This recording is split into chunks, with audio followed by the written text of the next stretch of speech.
Today we're going to be building a pair of end tables out of some exotic wood, and at the end of the video I'll tell you what that wood is, but for now go ahead and just guess what you think this wood is in the comments below.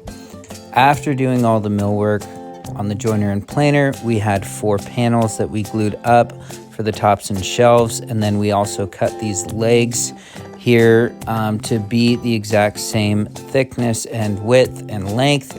Then we used a taper jig from Rockler to cut these tapers on the leg just to give them a little bit more personality. Now, after we had cut all of our aprons and stretchers to size, we went ahead and used the Festool Domino with this fancy jig attachment on it to get repeatable cuts every single time. In woodworking, you'll hear the phrase measure twice, cut once, but I actually like to try to not measure as much as possible. Instead, I like to use jigs or something like a stop block that will give me a repeatable cut every single time, so everything is consistent as you see in the image here. Now it's time to sand, and I've got 2 dust collectors going at once. I'm wearing my respirator because of how harsh this sawdust is on the lungs. That might give you an idea as to what type of exotic wood this is. So take your guess in the comments below. I wanted to try and glue these up 2 different ways. First, I used my belt clamps, and the orange one that I used was okay. It's a pony clamp.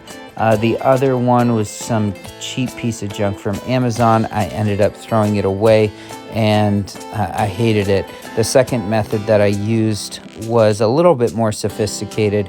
It was the Bessey parallel clamps with some elevator risers on it, and man, they do a fantastic job.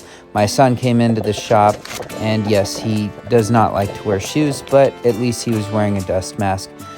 He loved this part. It was very easy for him to get involved.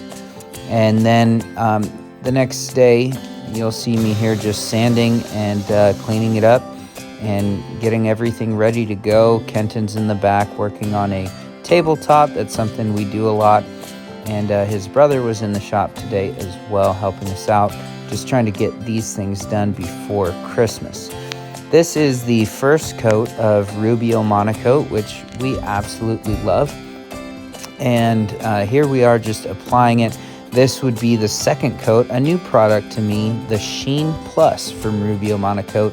I'm just brushing it on, and then I will massage it in and wipe it off later. I kind of had a happy accident here. I knocked over the Rubio Monocoat, but there's just enough to pick up from the table with my brush and get it on that top. And as you can see, the Sheen Plus just gives it that glossy feel and look. The only thing left was some universal maintenance oil, and these beautiful tables were ready to go to the customer. And the secret wood of the day is Guanacaste, aka Parota. See you next time.